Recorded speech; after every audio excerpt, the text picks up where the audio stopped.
haja ya moyo wako naye atatenda. Sema neno moja kwa Mungu ili akutendee. Usiache naye atafanya. Sema neno moja kwa Mungu ili akutendee.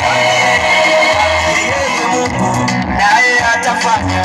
Sema neno moja kwa Mungu ili akutendee.